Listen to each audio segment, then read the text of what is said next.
ఓం నమ శివాయ శ్రీమాత్రే నమః. మిత్రులకి శ్రోభిలాషులకి అలాగే నన్ను ఇంతగా ఆదరిస్తున్న యూట్యూబ్ ప్రేక్షకులందరికీ కూడా పేరు పేరు ధన్యవాదాలు. చాలామంది మిత్రులు మెయిల్స్లోను కామెంట్స్లో శ్రీనివాస్ గారు మాకు ధనానికి లోటు లేకుండా ఉండడానికి ఇంటి దగ్గర ఏదైనా ఒక మొక్క చెప్పండి. తులసి మొక్క ఎలాగో ఉంటుందండి, అలాగే ఇంకా వేరే ఏదైనా మొక్క పెట్టుకుంటే మాకు అదృష్టం కలిసి రావాలి, ధనం కలిసి రావాలి, సుఖ సమృద్ధి సంతోషాలు కలిసి రావాలని చాలామంది మిత్రులు అడగడం జరిగింది. ఈ రోజున వారందరి కోసం ఒక అద్భుతమైన మొక్క, మనం సాక్షాత్తు లక్ష్మీ స్వరూపంగా ఈ మొక్కని దైవశక్తి కలిగిన మొక్కగా మనం చూస్తూ ఉంటాం. ఈ మొక్క పేరు అపరాజిత. సంస్కృతనేమో మనం దీన్ని శంకు పుష్పాలు అంటుంటాం. నేను అంతకుముందు వీడియోల్లో కూడా ఈ మొక్క గురించి చాలా వీడియోల్లో చెప్పడం జరిగింది. మంత్రాల్లోనూ తంత్రాల్లోనూ వశీకరణ విషయంలో కూడా ఈ మొక్కకున్న ప్రాముఖ్యత గురించి నేను అంతకుముందు వీడియోలో చెప్పడం జరిగింది. నా పాత వీడియోలో ఉంటే చూడండి. అది ఎప్పుడు తెచ్చుకోవాలి, ఎలా తెచ్చుకోవాలి, ఏ విధంగా మనం ఆరాధించాలి, ఎలా ఆరాధిస్తే మనకి మంచి ఫలితాలు వస్తాయి అనేది ఈరోజు మీకు పూర్తి వివరణతో చెప్తాను. స్కిప్ చేయకుండా చూడండి. మీరు ఎలా తెచ్చుకుని పెట్టుకుంటే ఫలితాలు వస్తాయో తెలుసుకోండి. అద్భుతమైన ఫలితాలు, ధనానికి లోటు లేకుండా ఉండడానికి ఒక అద్భుతమైన ఇది ఉపయోగకరంగా ఉంటుంది. ఈ మొక్క మనకి గ్రామీణ ప్రాంతాల్లో విరివిరిగా కనిపిస్తుంది, ఎక్కడైనా కనిపిస్తుంది. మాకు దొరకదండి అనుకోమాకండి, మీకు దగ్గర ఉన్న నర్సరీలో అడగండి, ఇస్తారు. ఈ మొక్క తెల్లటి పూలు పూసేది ఉంటుంది, బ్లూ కలర్ పూలు పూసేది ఉంటుంది, కాస్త బ్లాక్ కలర్లో కూడా పూలు పూస్తుంది, మిక్స్డ్ కలర్లో కూడా ఉంటాయి. మొత్తం అంటే నేను చూసింది ఒక 5 రకాల మొక్కలు అంటే పూలు చూశాను. మనకి దగ్గర గ్రామీణ ప్రాంతాల్లో ఎక్కువగా బ్లూ కలర్ కనిపిస్తాయి. తెల్లటిది చాలా శ్రేష్టమైనది, అద్భుతమైన శక్తి కలిగినదిగా తంత్రశాస్త్రంలో చెప్పడం జరిగింది. దీన్ని శ్వేత అపరాజిత అంటారు. అపరాజిత అంటే పరాజయం లేకుండా చేయగలిగే శక్తి కలిగిన మొక్క కానీ అర్థం. ఈ మనం ఇప్పుడు తెలుసుకుందాం. ఎప్పుడు తెచ్చుకోవాలి, ఎలా తెచ్చుకోవాలి, ఎలా ఆరాధించాలి. మిత్రులారా, మీకు ఈ వీడియో నచ్చినట్లయితే లైక్ చేయండి, అలాగే నా ఛానల్ సబ్స్క్రైబ్ చేసుకోండి, గంట సింబల్ యాక్టివేట్ చేసుకోండి, 10 మంది మిత్రులకి షేర్ చేయండి. మీకు నేను పూలు కూడా చూపిద్దాం అనుకున్నాను. నాకు వానలు పడుతున్నాయి, బయట వానగా ఉంది, అలాగే డిస్టర్బెన్స్గా ఉంది కాబట్టి కొమ్మని తీసుకొచ్చి మీకు చూపిస్తున్నాను. అద్భుతమైన మొక్కల్లో ఆయుర్వేద పరంగా కూడా ఈ అపరాజిత, ఈ శంకు పుష్పానికి, ఈ చెట్టుకి చాలా శక్తులు ఉన్నాయి. మన ఇంట్లో పెట్టుకుని పూజించడం వల్ల అద్భుతమైన ఫలితాలు వస్తాయి. ఈ మొక్క సాక్షాత్తు భగవంతుడి స్వరూపం. కొన్ని మొక్కలు మన ఇంటికి పెట్టుకోవడం వల్ల అదృష్టం కలిసి వస్తుంది, చెప్పుకున్నాం కదా అంతకుముందు కూడా. ఈ మొక్క పెట్టుకోవడం వల్ల కలిగే లాభం ఏంటంటే సుఖ సంపదలు, సంతోషాలు, ధన సంపాదన ఎప్పుడు వస్తుంది, ఎలాంటి సమస్య ఉన్నప్పటికీ కూడా. ఈ మొక్క గురించి మనం ఎలా పెట్టుకోవాలో చెప్తాను. ఈ మొక్కని మీరు ఎప్పుడు తెచ్చుకోవాలి, ముందు మీరు గుర్తుంచుకోండి. ఈ మొక్కను ఎప్పుడైనా సరే ఏ నెల అయినా సరే పుష్యమి నక్షత్రం ఉన్న రోజు తెచ్చుకోవాలి, లేదా సోమవారం కానీ శుక్రవారం నాడు కానీ మీరు ఈ మొక్కని ఇంటికి తెచ్చుకోవాలి నర్సరీ నుంచి. తెచ్చుకున్న తర్వాత మీరు కుండీలో పెట్టుకోండి, లేదంటే ఖాళీ ప్లేస్ ఉందనుకోండి, ఖాళీ ప్లేస్లో పెట్టుకోండి. ఇది చాలా పెద్ద మొక్క అవుతుంది, పెరిగే కొద్ది పెద్ద మొక్క. కుండీలో ఉంటే బోన్సాలాగా కొంచెం పెరుగుతుంది, తక్కువ పూలు వస్తాయి, ఎందుకంటే స్పేస్ అనేది తక్కువ ఉంటుంది కాబట్టి. అలా కాకుండా మీరు ఈ మొక్కని మీ ఇంట్లో తూర్పు వైపున కానీ ఉత్తరం వైపున కానీ ఈ మొక్కని పెట్టుకోవచ్చు, కుండీలో కానీ కిందైనా సరే. పెట్టిన తర్వాత కొంచెం నీళ్లు పోసి మొక్కకి మీరు సాంబ్రాణి ధూపం చూపించండి. సాంబ్రాణి పుల్ల అంటే ధూప్ స్టిక్ కానీ, సాంబ్రాణి పుల్ల కానీ, సాంబ్రాణి అయినా ధూపం చూపించవచ్చు. చూపించి మనస్ఫూర్తిగా కోరుకోండి. ఓ వృక్షరాజమా, ఓ మహాదేవి, ఓ భగవంతుడా, నేను నా సమస్యల నుంచి బయటపడడానికి నేను ఇంటికి తీసుకొచ్చుకున్నాను.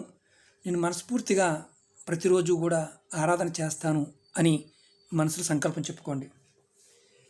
మీరు ఈ మొక్క పెట్టుకున్నారు, పువ్వులు ఎమ్మటే రావు, కొంత టైం పడుతుంది. పువ్వులు వచ్చిన తర్వాత ప్రతిరోజు నీళ్ళు పోయండి, మీరు మొక్క దగ్గర ధూపం చూపించండి. అలాగే మీరు ఇంకొక చేయాల్సింది ఏంటంటే, ఈ మొక్క మీ దగ్గర ఆల్రెడీ ఉంది, పువ్వులు పూస్తున్నాయి, రోజు ధూపం చూపించండి. ఆ పువ్వులతో శివారాధన చేయండి. తెల్లటి పువ్వులతో కానీ లేదా మీకు బ్లూ కలర్ పువ్వుతో అయినా సరే. నేను నా ఛానల్లో మీకు కనిపిస్తూ ఉంటుంది, శివుడి వెనకాల ఒక పువ్వు కనిపిస్తూ ఉంటుంది, ఈ శంకు పువ్వులే. ఎందుకంటే నేను చెప్తున్నాను, ఇది ప్రాక్టికల్గా నా జీవితంలో నేను అనుభవంలోకి తెచ్చినది కూడా మీకు చెప్తున్నాను. అదృష్టం అంటారా, ఖచ్చితంగా ధనానికి లోటు ఉండదు, మీరు అదృష్టవంతులు అయి తీరుతారు. నా జీవితంలో నేను ప్రాక్టికల్గా నేను చూశాను. ఖచ్చితంగా డబ్బు సంపాదన పాయింట్ ఆఫ్ వ్యూలో కావచ్చు, మీ ఆదరణ కావచ్చు, చూస్తున్నారు కదా. నేను ప్రతిరోజు శంకు పుష్పాలతో శివారాధన చేస్తాను, అందులో మొగవాడమే లేదు. ఎందుకంటే నేను చేసేది మీకు చెప్తూ ఉంటాను. మీరు ఆయుర్వేద పరంగా కూడా మీకు ముందు వీడియోలో చెప్తాను. అది ఇప్పుడు మనకి ఆ సబ్జెక్ట్ మనం పక్కన పెడదాం. ఇది ప్రతి కోరిక శివారాధన చేస్తే మీ ప్రతి కోరిక నెరవేరుతుంది, అందులో డౌటే లేదు. మీరు ధూపం చూపిస్తే చాలు, దీపం వెలిగించాల్సిన అవసరం కూడా లేదు. అలాగే ఈ మొక్క పెట్టిన తర్వాత మనం రోజు, అంటే మనకి ఖాళీ ఉన్నప్పుడని కాదు, మనం రోజు చేయగలిగితే చేయండి. నెలసరి టైం ఉన్నప్పుడు మాత్రం పొరపాటున ఆకులు కానీ పువ్వులు కానీ ఏమి కొయ్యమాకండి. ఎవరైనా మరణించి ఉన్నా సరే మీరు ధూపం చూపించాల్సిన అవసరం లేదు, చూపించవద్దు కూడా. అలాగే ఇంకో చేయాల్సిన మెయిన్ ఇంపార్టెంట్ ఏంటంటే, ఎవరైనా సరే మీకు పువ్వులు కావాలి, మీ ఇంటికి వచ్చారనుకోండి, మీరు కోసి ఈ పువ్వులు ఇవ్వాలనుకుంటే మీరు కోసి మీ చేతితో కోసి అక్కడ గిన్నెలో పెట్టి మామూలు ఎక్కడ ప్లేస్లో పెట్టి ఇవ్వండి. అంతేగాని డైరెక్ట్గా చేతికి ఇవ్వమాకండి ఈ పువ్వులు. అలాగే మనం కలిసి రావడం లేదు, చాలా ఇబ్బంది పడుతున్నాం, పెట్టుకున్నాం, పువ్వులు రావడానికి 1-2 నెలలు పట్టింది, టైం పడుతుంది ఖచ్చితంగా. ఒకవేళ మొక్క చనిపోతే మళ్ళీ మొక్క పెట్టండి. పుష్మి నక్షత్రం రోజున కానీ, సోమవారం కానీ, శుక్రవారం కానీ, ఉదయం తెచ్చుకోవచ్చు, సాయంత్రం తెచ్చుకోవచ్చు, ఎప్పుడైనా తెచ్చుకోవచ్చు. మీరు ఇంకోటి ఏంటంటే చాలా ఇంపార్టెంట్, ప్రతిరోజు ఈ మొక్క దగ్గర నిలబడి మీరు లక్ష్మీమాతని మనసులో తలుచుకొని లక్ష్మీ మంత్రాన్ని, అంటే మీకు వీలైతే అష్టోత్తరాన్ని కానీ శతనామావళి కానీ, లేదు నాకు వీలు కాదని నేను చదువుకోలేను, ఓం మహాలక్ష్మి నమః అని కానీ మనసు తలుచుకోండి, మీ కోరిక చెప్పుకోండి. మీరు ఇలా గనక రోజు 108 సార్లు కనుక అమ్మవారి మంత్రాన్ని ఈ మొక్క దగ్గర తలుచుకుంటూ ఉంటే లక్ష్మి మీకు ఎప్పుడు లోటు లేకుండా మీ ఇంట్లో ఉంటుంది. ధనానికి లోటు ఉండదు. ఏని సమస్య రానివ్వండి, ధనం మాత్రం వస్తుంది. సమస్య వచ్చినా ధనం వస్తుంది, సమస్య లేకుండా ఉండవు, కానీ ధనం వస్తుంది. అలాగే ఒకవేళ మాకు ప్రతిరోజు వీలు కాదండి అనేవారు ఎవరైనా సరే, ప్రతి శుక్రవారం కానీ లేదా ప్రతి అమావాస్య రోజున కానీ మీరు కంపల్సరిగా లక్ష్మీమాతకి ఈ మొక్కకి ధూపం చూపించి, మీరు సాంబ్రాణి బల్ల చూపించి పక్కన అలా పెట్టి అమ్మవారు తలుచుకోండి, మీరు అద్భుతాలు చూస్తారు. మనం అంతకుముందు వశీకరణ విషయంలోనూ అలాగే తంత్రపరమైన విషయాల్లో ఈ చెట్టు వేరుని తావిజులో పెట్టుకుని ధరించమని చెప్పాం. శ్వేతం అంటే తెల్లటి పువ్వులు పూసేదానికి చాలా కొంచెం శక్తి ఎక్కువ ఉంటుంది. అలాగని బ్లూ కలర్ పువ్వులు పూసేదానికి ఉండదని కాదు, శివారాధనకి 2 సమానమే. ఈ చెట్లు ఆకులు అవి కాయలు ఎలా ఉంటాయి, మన పెసరకాయలాగా కాదు, రౌండ్గా ఉండవు, పల్చగా ఉంటాయి, గింజలు ఎలా ఉంటాయి చూపిస్తాను మీకు నేను. ఇవి మీకు ఆన్లైన్లో కూడా దొరుకుతాయి, చూడండి గింజలు ఎలా ఉంటాయి, మన పెసలు ఎలా ఉంటాయి అలా ఉంటాయి. ఇది తెల్లటి పువ్వులు పూసేది, కొంచెం గింజలు కలర్ తక్కువగా ఉంటాయి. కొంచెం బ్లూ కలర్ పూసే గింజలు కొంచెం డార్క్ కలర్లో ఉంటాయి.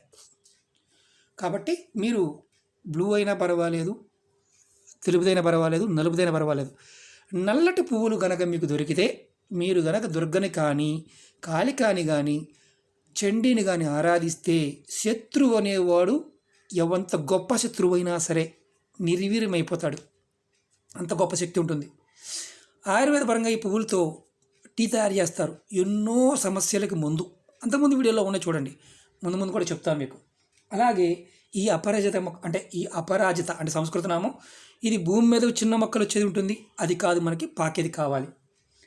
ఈ మొక్కని మీరు ఏదైనా సిద్ధి మంత్రం, నాకు ఒకవేళ ఏదైనా మంత్రోచ్చారణ చేస్తున్నారు, నాకు ఏదన్నా త్వరగా సిద్ధించాలనుకున్నప్పుడు ఈ మొక్క దగ్గర కూడా లక్ష్మీదేవి సంబంధిత విషయాలు కానీ శివ సంబంధిత మంత్రాలు కానీ ఈ మొక్క దగ్గర కూర్చుని జపం చేస్తే త్వరగా సిద్ధిస్తాయి. అంత అద్భుతమైన శక్తి ఉంటుంది. ఇంట్లో పెంచుకోవడం వల్ల అద్భుతాలు చూస్తారు. అలాగే చాలామంది మిత్రులు మెయిల్స్లో కామెంట్స్లో అనేక రకాల సమస్యల గురించి అడుగుతున్నారు. మిత్రులారా, సంతానం, వివాహం, వ్యాపారాభివృద్ధి, ఉద్యోగం, ఆరోగ్యం, అలాగే తంత్ర మంత్ర ప్రయోగాల నుంచి బయటపడడానికి ఇలాంటి సమస్యలన్నీ మీకు ఏదైతే భయాలు, దిష్టి దోషాలు, ఘోషలు, ప్లాంట్లు, ఫ్యాక్టరీలు, వర్క్షాపులు వీటన్నిటి గురించి కూడా చాలా వీడియోలు చేయడం జరిగింది. నా వీడియోస్లోకి వెళ్ళండి, మీరు ఆచరించగలిగేదాన్ని ప్రయత్నించేయండి. ముందు చాలామంది మిత్రులు అడిగారు దీపాల గురించి చెప్పండి అని. మిత్రులారా, దీపం అంటే ఏ రకంగా దీపం పెట్టాలి, ఏ నూనెతో పెట్టాలి, ఏ ఆయిల్తో పెట్టాలి, ఎప్పుడు పెట్టాలి, ఎలాంటి ఫలితాలు ఉంటాయో మీకు అన్నీ కూడా ముందు రాబోయే రోజుల్లో ఆయుర్వేదం, అలాగే జ్యోతిష్యం, తంత్ర జ్యోతిష్యం, అలాగే యంత్రాలు, మంత్రాల గురించి కూడా మీకు పరిపూర్ణంగా మీకు తెలియజేస్తాను. మీ అందరికీ కూడా ఆ పరాదేవత మీ వెంట ఉండి ఎల్లవేళలా మిమ్మల్ని కాపాడాలని మనస్ఫూర్తిగా కోరుకుంటున్నాను. మన సనాతన ధర్మంలో ప్రతి సమస్యకి ముందు ఉంది. బాగా గుర్తుంచుకోండి. మీరు చాలామంది భయపడుతూ ఉంటారు. భయాలు వదిలేయండి. అసలు మంత్రం కొన్ని ఎలాంటి శుచి శుభ్రం లేకుండా ఉండే మంత్రాలు కూడా ఉన్నాయి గణపతి విషయంలో. ముందు చెప్తాను, మీకు అన్నీ చెప్తాను. భయం వదిలేయండి. ధర్మంలో మన ధర్మం ఎప్పుడు కాపాడుతుంది.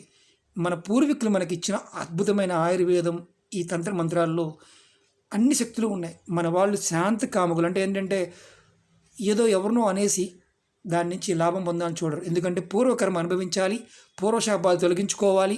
అలాగే మనం ఎన్నో జన్మల నుంచి మనం శాపాలు, కర్మలు చేస్తూ వస్తూ ఉంటాం. అవన్నీ కూడా మనకి తీరిపోవడానికి మన ఋషులు చాలా చెప్పారు. ఆచరించగలిగేదాన్ని ప్రయత్నించేద్దాం. మనం చేయలేని దాన్ని ఆ ఈశ్వరుడికి వదిలేద్దాం. ఎలాంటి ఇబ్బంది లేదు. ధర్మంలో ఉన్నప్పుడు ఖచ్చితంగా మంచి జరుగుతుంది. చాలామంది మిత్రులు అంటుంటారు, మేము వేరే మతంలో ఉన్నామండి, చేయవచ్చా చేయకూడదా?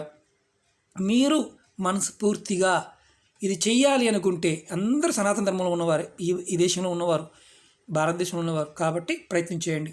ఓకే మిత్రులారా, మీకు ఈ వీడియో నచ్చినట్టు లైక్ చేయండి, నా ఛానల్ సబ్స్క్రైబ్ చేసుకోండి, గంట సింబల్ని యాక్టివేట్ చేసుకోండి, 10 మంది మిత్రులకి షేర్ చేయండి. ఓం నమః శివాయ, శ్రీమాత్రే నమః.